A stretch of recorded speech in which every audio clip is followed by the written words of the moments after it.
Hello, Sunday school leader. Last week we had at least 18 inches of snow. Yesterday it was 72 degrees. It's a crazy time of year, isn't it? Well, let's see what we got coming up this Sunday. We're continuing in the unit that's entitled Spiritual Disciplines, Becoming More Like Jesus. We're in the last lesson. It's called Joining God's Work, out of John chapter 15, verses 1 through 8.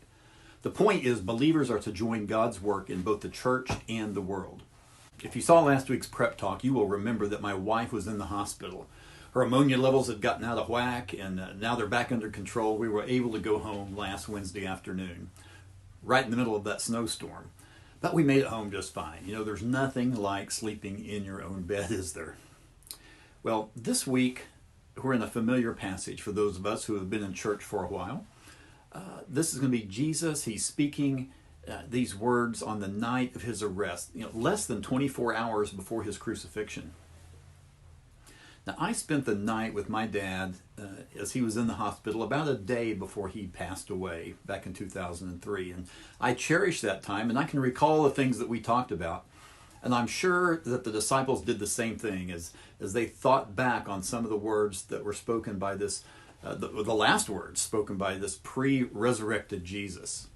Now, this week's passage is the seventh and the last time in the book of John that Jesus uses the I am statement. Before he said, I am the bread of life, the light of the world, the gate, the good shepherd, the resurrection and the life, the way, the truth, and the life, and now the true vine. Now, your leader guide has a lot of great commentary about these verses, but I just want to concentrate this prep talk on what might be some troublesome verses. For example, verses 2 and 3, these verses read this. He, being God the Father, the gardener, cuts off every branch that bears no fruit, while every branch that does bear fruit, he prunes so that it will be even more fruitful. You are already clean because of the word I have spoken to you. Well, this presents at least a couple of questions upon reading this, doesn't it? Does a Christian lose their salvation if they're unfruitful? It appears that God cuts them off from the vine. I know I've had unfruitful days, weeks, and probably months as a believer. Have I been cut off from the vine? Have I been cut off from Jesus? And also, what does you are already clean in verse 3 have to do with anything that's being said? Well, these verses really confused me until several years ago I read a book by Bruce Wilkinson. It's called The Secrets of the Vine. And he goes into this passage in much more detail. And here's how he explains this. You see, the Greek word that's translated takes away or cuts off is airo, transliterated A-I-R-O. It usually is translated to take up or to lift up. And we see this in Matthew 14 at the feeding of the 5,000 when the disciples took up the 12 baskets of food afterwards. And when Simon was forced to bear or take up the cross of Jesus on his way to the crucifixion. However, the word is used, take away, in John chapter 1 when John the Baptist called Jesus the Lamb of God who takes away the sin of the world. But even here, the meaning is not cut off, but take up or take upon oneself. So lift up or take up seems to be the image here. And what does that have to do with a vine dresser or a gardener? Now here's the thing. I normally don't read something to you on these prep talks, but sometimes that's the best way to communicate. And that's the best way, I think, to communicate this information. So here's what Bruce Wilkinson has to say about this. The answer came to me a few years ago when I was at a pastor's conference on the West Coast. A sun-browned man came up and asked me, "Do you understand John 15? "Not completely," I answered. "Why?" "I own a large vineyard in Northern California," he said, "and I think I have it figured out." So I offered to buy him a cup of coffee on the spot. As we sat across the restaurant table from each other, he began to talk about the life of a grower, the long hours spent walking the vineyards, tending the grapes, watching the fruit develop, and patiently waiting for the perfect day to begin harvest. New branches have a natural tendency to trail down and to grow along the ground, he explained, but they don't bear fruit there. When branches grow along the ground, the leaves get coated in dust. When it rains, they get muddy and mildewed. The branch becomes sick and useless. What do you do, I asked? Cut it off and throw it away? Oh no, he exclaimed, the branch is much too valuable for that. We go through the vineyard with a bucket of water looking for those branches. We lift them up and wash them off. He demonstrated for me with his dark, calloused hands. Then we wrap them around trellis or tie them up, and pretty soon they're thriving.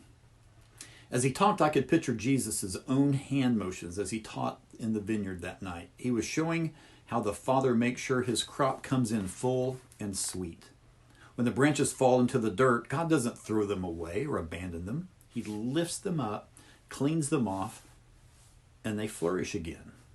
And suddenly I had a burst of insight. Lift up, clean. I've never read John 15 the same way again. Now, to me, this makes so much more sense. God doesn't prune the unfruitful. He lifts them up and he cleans them off so they will be fruitful. And those who are fruitful, he prunes. Now, for unfruitful Christians who are in the dirt, he lifts them up, cleans them off.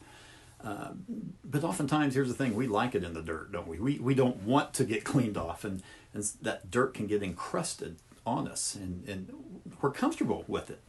But God's scrubbing, or his discipline, it might hurt, but it's for our good. He wants us to be fruitful. Now, we occasionally will try to raise a tomato plant or two in our backyard when you get some of that homegrown summertime goodness, and I'll prune that tomato plant. I cut off those little suckers so that more nutrients go to the bloom, which eventually will become the fruit. Now, unfortunately, it's usually fruit for the birds or fruit for insects and not for me. Now, it's not that I hate the plant. No, I like the plant. I want it to thrive. I want it to be better. That's why I prune it. And God's the same way. He loves us. He takes away those suckers in our life. Those things may not necessarily be bad. Not like the sinful dirt illustration, but it could be something that's okay maybe for someone else, but it keeps us from keeping our focus on God. What might that be in your life? What might that be in the life of your class? So, what does all this have to do with the lesson, joining God's work? Well, it's simple.